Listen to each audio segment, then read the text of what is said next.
నాకంటే ఎక్కువగా దేనిని కూడా నువ్వు నేను మెయిన్. నన్ను ప్రేమించు వారిని ఆస్తికర్తలుగా చేతును, దాచబడిన ధనమును వారికి ఇత్తును అన్నాడు. నన్ను ప్రేమించువారు ఆశీర్వదించబడుదురు అన్నాడు. నన్ను ప్రేమించుచున్నాడు గనుక నేను తప్పిస్తాను అన్నాడు. నా నామము ఎరిగిన వాడు గనుక గొప్ప చేస్తాను అన్నాడు. నన్ను ప్రేమిస్తున్నాడు గనుక శ్రమలో తోడై ఉంటాను అన్నాడు. 91వ కీర్తనమ్మా, మొత్తం ప్రేమించినోడికే. దేవునికి ఇవ్వవలసిన స్థానం దేవునికి ఇవ్వకుండా వేరే వాటికి ఆ స్థానాన్ని ఇచ్చి దేవుని కంటే ఎక్కువగా కొన్నిటిని ప్రేమించే అనుభవంలోకి అయితే కొంతమంది ఇప్పటికే దిగజారిపోయారు. దేవుని కంటే ఎక్కువగా కొన్నిటిని కొంతమందిని ప్రేమించే ఆ మెట్టుకి కొంతమంది దిగజారిపోయారు. ఇది ఘోరమైన పతనం, ఓటమి. దేవుడు దాన్ని ఒప్పుకోడు, తట్టుకోలేడు. నువ్వు ఆయన్నే ప్రేమించాలి. దేవునికి స్తోత్రం కలుగును గాక. హల్లెలూయా.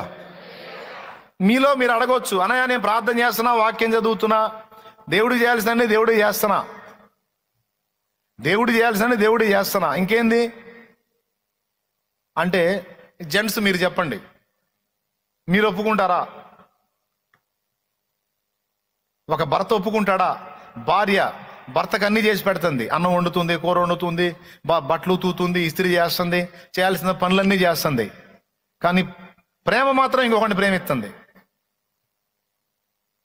ఊరుకుంటాడా? పోయి బావిలో దిగుతాడా? చెప్పాలి. పురుషుడు మగ పొట్టకు పుట్టినోడు చెప్పాలి. ఎట్లా ఉంటుంది ఫీలింగు?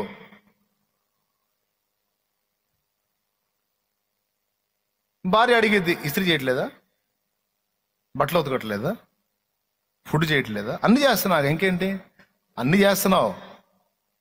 కానీ ఇవన్నీ ఒక ఎత్తు, నీవు నన్ను ప్రేమించుట ఒక ఎత్తు. ఇవన్నీ చేయకపోయినా నువ్వు నన్ను ప్రేమిస్తే నాకు అంతే చాలు. దేవునికి స్తోత్రం కలుగును గాక. వారు పెదవులతో నన్ను ఘనపరచుదురు గాని వారి హృదయములు నాకు దూరముగా ఉన్నవి. వారి పెదవులతో నన్ను ఆరాధింతురు గాని వారి హృదయము నాకు దూరముగా ఉన్నది. వారు ఒట్టి మాటలతో నా యొద్దకు వచ్చుచున్నారు, వారు నన్ను ప్రేమించుటలేదు. ఒక్కొక్క భర్త పాపం ఆయనే పాత్రలు కడుక్కుంటాడు, ఆయనే ఉతుక్కుంటాడు, ఆయనే వండుకుంటాడు. నేను మగాళ్ళని ఎగతాళి చేయట్లే. ఎందుకు బ్రదర్ అన్ని నువ్వే చేసుకుంటావు? ఆమె చేయలేదా అంటే ఆమె కొంచెం బలహీనరాలు, ఆమె చేసినా చేయకపోయినా ఆమె నన్ను ప్రేమించిద్ది, నాకు అంతే చాలు.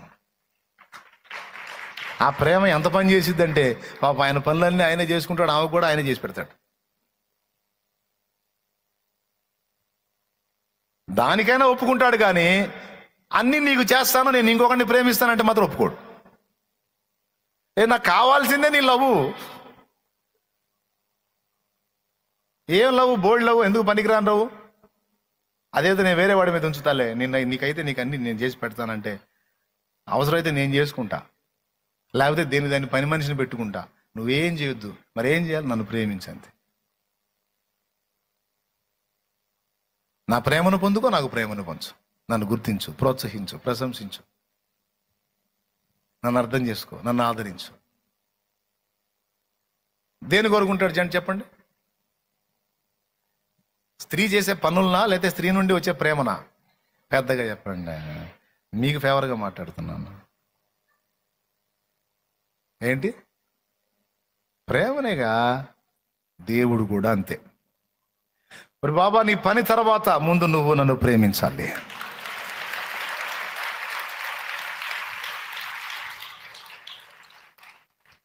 నేను అన్ని చేస్తున్నాగా ప్రభా, వారం వారం చర్చికి పోతున్నా, సందా చేస్తున్నా, అది చేస్తున్నా, ఇది చేస్తున్నా అంటే ఎన్ని చేస్తున్నావు రా? ఇది ఎట్టుందో తెలుసా?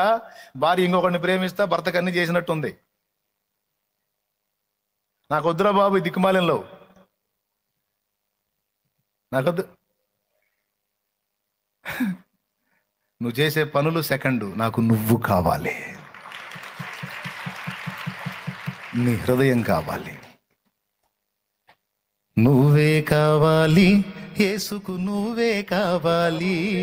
నిన్ను రక్షించగోరిన తండ్రికి నీ హృదయం ఇవ్వాలి. నిన్ను హెచ్చించగోరిన రాజుకి ఈ హృదయం ఇవ్వాలి.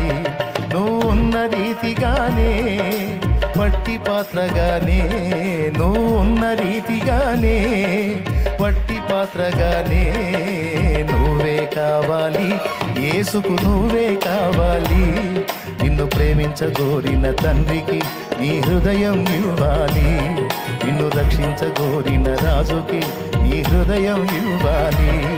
నువ్వు ఉన్న రీతిగానే వట్టి పాత్రగానే, నువ్వు ఉన్న రీతిగానే వట్టి పాత్రగానే